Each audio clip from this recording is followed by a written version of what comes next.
নমস্কার বন্ধুরা, study with Sudip চ্যানেলে স্বাগত।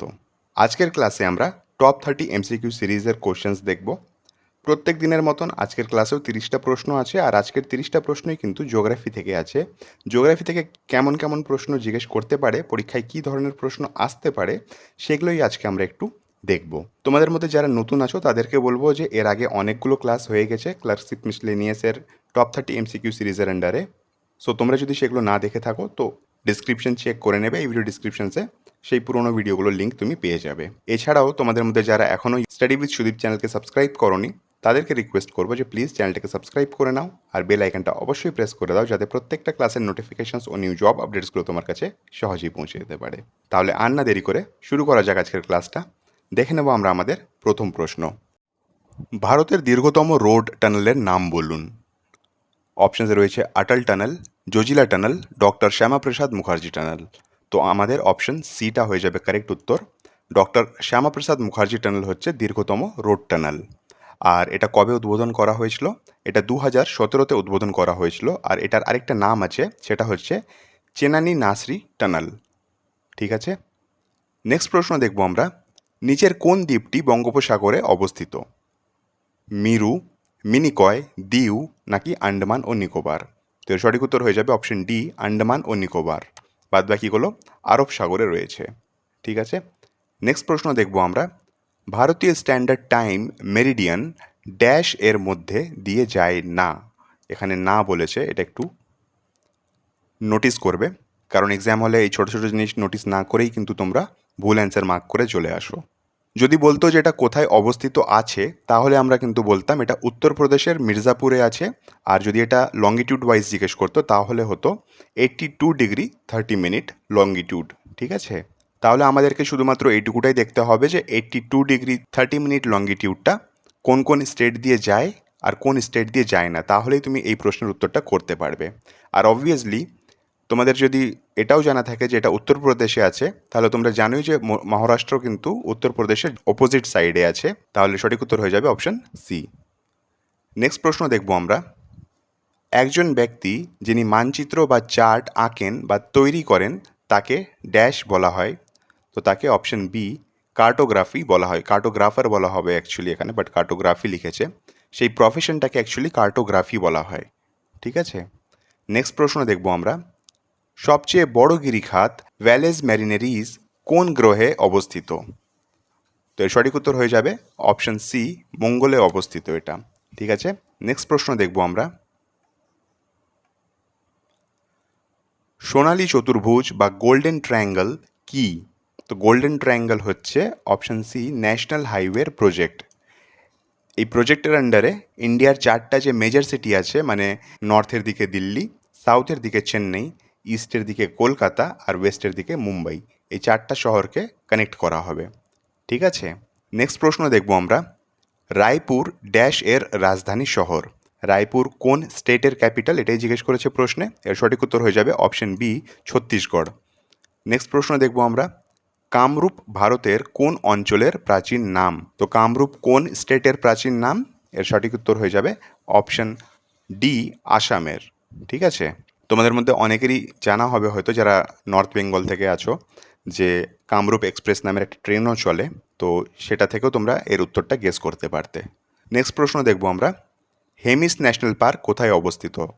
এই প্রশ্নটা কিন্তু খুব রিপিটেটিভ প্রশ্ন। যেহেতু জম্মু অ্যান্ড কাশ্মীর আর লাদাখ স্টেট ভেঙে গিয়ে ইউটি ফর্ম করেছে, তার জন্যই কিন্তু এই প্রশ্নটা অনেক এক্সামেই গত বছর দেখা গেছে। ঠিক আছে, তো এর সঠিক উত্তর হয়ে যাবে অপশন এ, লাদাখ। নেক্সট প্রশ্ন দেখব আমরা।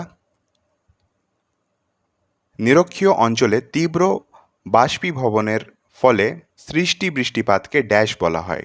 নিরক্ষীয় অঞ্চল নিরক্ষীয় অঞ্চলে মানে হচ্ছে ইকুয়েটোরিয়াল রিজনে ইভ্যাপোরেশনের ফলে যে বৃষ্টিটা হয়, যে রেনফলটা হয়, সেটাকে কি বলে, এটাই প্রশ্নে জিজ্ঞেস করেছে। তো এর সঠিক উত্তর হয়ে যাবে অপশন ডি। এখানে পরিবহন বৃষ্টিপাত লিখেছে, কিন্তু এটা হবে পরিবাহী বৃষ্টিপাত, কিংবা ইংলিশে যদি আমরা বলি তো বলবো কনভেকশনাল রেনফল। ঠিক আছে, ওরোগ্রাফি বৃষ্টিপাত কোনটা হয়? যেটা মেঘটা যখন পাহাড়ে গিয়ে ধাক্কা খায় আর বৃষ্টি হয়, সেটাকে ওরোগ্রাফি বৃষ্টিপাত বলা হয়। নেক্সট প্রশ্ন দেখব আমরা। নিচের কোনটি মরু অঞ্চল? অপশানসে রয়েছে সিন্ধু এলাকা, অবভিয়াসলি অপশান এ হয়ে যাবে কারেক্ট উত্তর, বাদ বাকিগুলো আমরা আর দেখব না। সিন্ধু এলাকা হচ্ছে পাকিস্তানে, আর এটা কিন্তু একটা মরু অঞ্চল। ঠিক আছে, নেক্সট প্রশ্ন দেখব আমরা, পিচোলা হ্রদ কোন রাজ্যে অবস্থিত? তো পিচোলা হ্রদ কোথায় আছে বা পিচোলা লেক কোথায় আছে? তো এটা উদয়পুরে আছে। উদয়পুর কোথায়? রাজস্থানে, তাই তো অপশন ডি হয়ে যাবে কারেক্ট উত্তর। নেক্সট প্রশ্ন দেখব আমরা, চুলিয়া জলপ্রপাতটি ড্যাশ এ চম্বল নদীর ওপর অবস্থিত।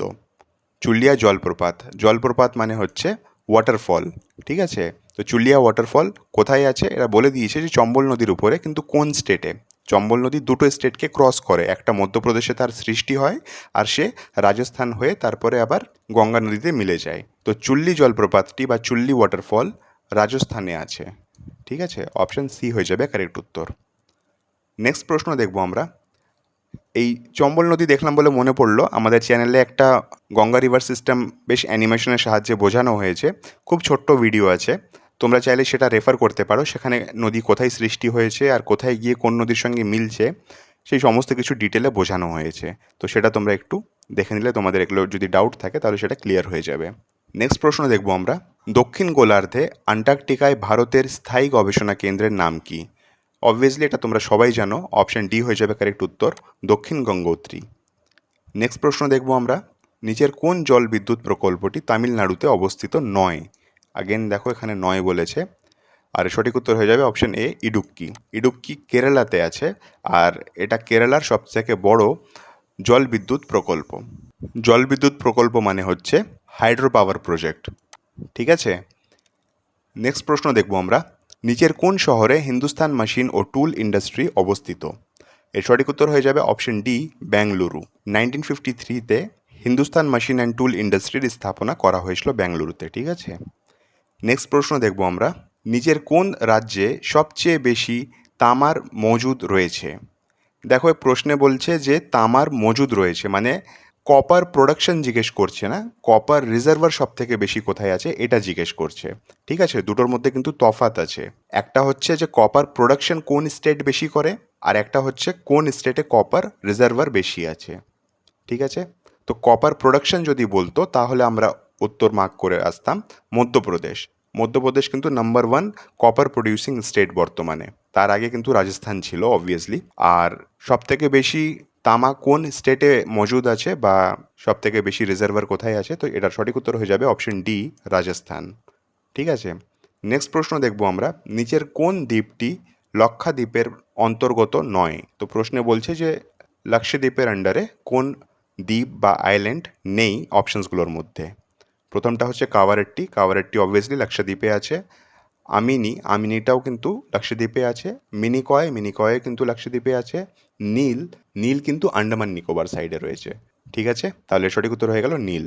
নেক্সট প্রশ্ন দেখব আমরা, নিচের কোন নৃত্যটি জম্মু ও কাশ্মীর রাজ্যের অন্তর্গত? তো এর সঠিক উত্তর হয়ে যাবে অপশন সি, রফ। এই রফ নৃত্যটি মেনলি কিন্তু কাশ্মীরি মুসলিমসদের কমিউনিটির মধ্যে করা হয়। ঠিক আছে, নেক্সট প্রশ্ন দেখব আমরা, নিম্নলিখিত নদীগুলির মধ্যে কোনটিকে দক্ষিণ গঙ্গা বলা হয়? খুব ইজি প্রশ্ন, এর সঠিক উত্তর হয়ে যাবে অপশন ডি, গোদাবরী। দেখো দুটো কথা, দক্ষিণের গঙ্গা আর দক্ষিণ গঙ্গা। ঠিক আছে, যদি দক্ষিণের গঙ্গা বলতো মানে গঙ্গা অফ সাউথ যদি বলতো তাহলে কিন্তু উত্তরটা হতো কাবেরী, কিন্তু এখানে বলেছে দক্ষিণ গঙ্গা, তাহলে কিন্তু উত্তরটা হবে গোদাবরী। ঠিক আছে, দুটো ডিফারেন্ট আছে, দুটো আলাদা আছে। কারণ অনেকেই আবার এই আর্গুমেন্টের মধ্যে, এই কনফিউশনের মধ্যে তোমরা পড়ে যাও যে না উত্তরটা কাবেরী হবে বা গোদাবরী হবে, তো তার জন্য আমি কিন্তু একটু ডিফারেন্সটা তোমাদেরকে বলে দিলাম। নেক্সট প্রশ্ন দেখব আমরা, ভাঙ্গর ও খাদর ভারতের কোন মাটির প্রকার? তো প্রশ্নে বলছে ভাঙ্গর ও খাদর কোন সয়েলের টাইপ, এটাই জিজ্ঞেস করছে। এর সঠিক উত্তর হয়ে যাবে অপশন ডি, পলিমাটি কিংবা অ্যালুভিয়াল সয়েল। অ্যালুভিয়াল সয়েল বা পলিমাটির দুটো টাইপ হয়, একটা হচ্ছে খাদার, একটা হচ্ছে ভাঙ্গার। ঠিক আছে, খাদার বলা হয় নিউ অ্যালুভিয়াল সয়েলকে, আর ভাঙ্গার বলা হয় ওল্ড অ্যালুভিয়াল সয়েলকে। ঠিক আছে, নেক্সট প্রশ্ন দেখব আমরা, সালাল প্রকল্প কোন নদীর উপর নির্মিত, বা সালাল প্রজেক্ট কোন নদীর উপরে নির্মিত? এর সঠিক উত্তর হয়ে যাবে অপশন এ, চেনাব। ঠিক আছে, এটা কোন স্টেটে আছে সেটা কিন্তু তোমরা কমেন্ট করে আমাকে জানাবে। নেক্সট প্রশ্ন দেখব আমরা, উত্তর ভারতীয় সমভূমির জলাভূমি ড্যাশ নামে পরিচিত। কি নামে পরিচিত এটাই জিজ্ঞেস করেছে, তো এর সঠিক উত্তর হয়ে যাবে অপশন বি, তারাই রিজন। ঠিক আছে, প্রশ্নে বলা হয়েছিল north Indian planes wetland is known as, এটাই জিজ্ঞেস করেছিল, তার উত্তর হয়ে যাবে কিন্তু তারাই। ঠিক আছে, নেক্সট প্রশ্ন রয়েছে, হীরাকুদ বাঁধ বা হীরাকুদ ড্যাম ড্যাশ নদী জুড়ে নির্মাণ করা হয়েছে। তো হীরাকুদ ড্যাম কোন নদীর উপরে রয়েছে, সেটার উত্তর হয়ে যাবে মহানদী, অপশন এ। আর এটা কোন স্টেটে আছে, তো সেটার উত্তর হয়ে যাবে উড়িষ্যা। নেক্সট প্রশ্ন দেখব আমরা, নিচের কোন রাজ্যে পালামাউ টাইগার রিজার্ভ অবস্থিত। তো পালামাউ টাইগার রিজার্ভ কোন স্টেটে রয়েছে, এর সঠিক উত্তর হয়ে যাবে অপশন ডি, ঝাড়খণ্ড। ঠিক আছে, এই পালামাউ টাইগার রিজার্ভ কিন্তু একটা ন্যাশনাল পার্কের পার্ট। সেটা কোন ন্যাশনাল পার্ক, সেটা হবে বেতলা ন্যাশনাল পার্ক। নেক্সট প্রশ্ন দেখব আমরা, নিচের কোন বাঁধটি কৃষ্ণা নদীর উপর নির্মিত হয়েছে। আর এর সঠিক উত্তর হয়ে যাবে option B, Nagarjun. Nagarjun dam কোন স্টেটে রয়েছে, কারণ এইভাবেও প্রশ্ন জিজ্ঞেস করে যে এই ড্যামটা কোন স্টেটে আছে বা এই ওয়াটার প্রজেক্টটা কোন স্টেটে আছে। তো নাগার্জুন কোন স্টেটে আছে, তো সঠিক উত্তর হয়ে যাবে কিন্তু অন্ধ্রপ্রদেশ। ঠিক আছে, নেক্সট প্রশ্ন দেখব আমরা, চা চাষের জন্য অনুকূল অবস্থা কি। টি প্রোডাকশনের জন্য সুইটেবল কন্ডিশনস জিজ্ঞেস করেছে। 1 নম্বরে রয়েছে উষ্ণ তাপমাত্রা, 2 নম্বরে রয়েছে অধিক বৃষ্টিপাত, 3 নম্বর রয়েছে উচ্চতা। এই 3 নম্বরটা কিন্তু দরকার নেই। যদি উষ্ণ তাপমাত্রা, অধিক বৃষ্টিপাত আর ঢালু জমি যদি পাওয়া যায়, তাহলেই কিন্তু চা চাষ করা যাবে। তো উঁচু জায়গা হতে হবে তার কোনো মানে নেই। তো কোন অপশনের 3 বাদে রয়েছে দেখে নিই আমরা, অপশন সি। ঠিক আছে, অ্যাকচুয়ালি ঢালু জমি কেন দরকার হয় এটা অনেকেরই মনে আসতে পারে, তো এটা একটু বলে দিই। চায়ের কন্ডিশন মানে চা গাছের একটা কন্ডিশন আছে যে তুমি আমাকে বেশি করে জল দাও, কিন্তু সেই জলটা যাতে জমিতে না জমে যায় বা মাটিতে না জমে যায়। ঠিক আছে, তার জন্যেই ঢালু জমি প্রয়োজন হয়। আর সেটা তোমরা দার্জিলিং ঘুরতে গিয়ে দেখেছই যে সেখানে সুইটেবল কন্ডিশন, সুইটেবল জায়গা রয়েছে, তার জন্যই কিন্তু দার্জিলিংয়ে চা চাষ হয়। নেক্সট প্রশ্ন দেখব আমরা, নিচের কোনটি উপদ্বীপীয় নদী নয়। উপদ্বীপীয় নদী মানে হচ্ছে পেনিনসুলার রিভার। অবভিয়াসলি অপশন এতে রয়েছে আলাকনন্দা, এটা উত্তরাখণ্ডে আছে, তো এটা হবে না। ঠিক আছে, অপশন এ হয়ে গেল কারেক্ট উত্তর। 29 নম্বর প্রশ্ন দেখব আমরা, নিচের কোন 2 দেশের সীমানা রেড ক্লিফ লাইন নামে পরিচিত। তো এটা খুবই ইজি প্রশ্ন, অপশন সি হয়ে যাবে কারেক্ট উত্তর, ভারত ও পাকিস্তান। ঠিক আছে, আর আজকে লাস্ট প্রশ্ন দেখব আমরা, কোন মাটি পটাশ ও চুন সমৃদ্ধ, মানে কোন সয়েলে পটাশ আর লাইম রয়েছে। তো সঠিক উত্তর হয়ে যাবে অপশন ডি, পলি মাটি বা অ্যালুভিয়াল সয়েল। ঠিক আছে, তাহলে এই ছিল 30টা প্রশ্ন।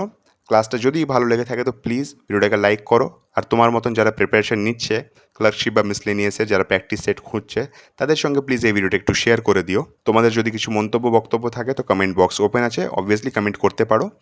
আর যারা চ্যানেলকে এখনও সাবস্ক্রাইব করোনি, চ্যানেলটাকে সাবস্ক্রাইব করে বেল আইকনটা অবশ্যই প্রেস করে দাও। তাহলে দেখা হচ্ছে নেক্সট ক্লাসে, ততক্ষণ পড়তে থাকো, রিভাইজ করতে থাকো।